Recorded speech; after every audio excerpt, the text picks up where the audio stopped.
If you want to download Canva on Android, this video will walk you through the process step by step in the easiest way possible.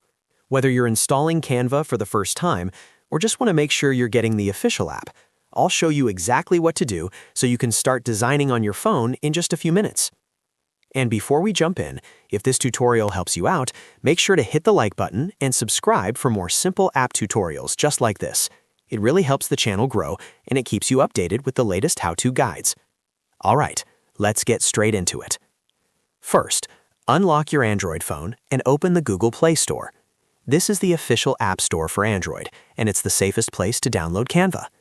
Once the Play Store opens, tap the search bar at the top of the screen. Now type in Canva and search for it. When the results appear, look carefully for the official app. The correct app is usually called Canva AI Photo and Video Editor, and it should be published by Canva. You'll also want to check for the familiar blue and purple gradient circle logo so you know you've selected the right one. This step is important because there may be similar-looking apps, and you always want to download the official version. Once you've found the official Canva app, tap on it to open the app page. On this screen, you'll see the app details, screenshots, ratings, and the Install button. Tap Install and give your phone a moment to download the app. The download speed may depend on your internet connection, so if you're on Wi-Fi, the process may go faster. After the app finishes installing, the Install button will change to Open. Tap Open to launch Canva right away. If you prefer, you can also find the Canva icon on your home screen or in your app drawer after installation is complete. Now that Canva's open, you can log in using your Google account, Facebook account, or email address. Signing in is useful because it allows you to sync your designs, access saved projects, and continue editing across devices.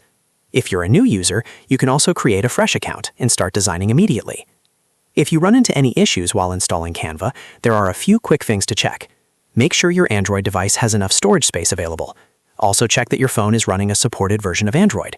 Canva typically works on Android 8.0 or later, but for the best experience, especially if you want to use advanced AI features, a newer version like Android 11 or higher is recommended. You should also make sure your device has enough RAM for smoother performance, especially if you plan to edit videos, work with high-resolution files, or use more advanced design features. A phone with at least 3 GB of RAM will usually give you a better experience. And that's it. You've now downloaded Canva on Android, and you're ready to start creating designs, social media graphics, presentations, or videos right from your phone. If this tutorial helped you, please make sure to like the video and subscribe for more easy Android app guides. Thanks for watching, and I'll see you in the next one.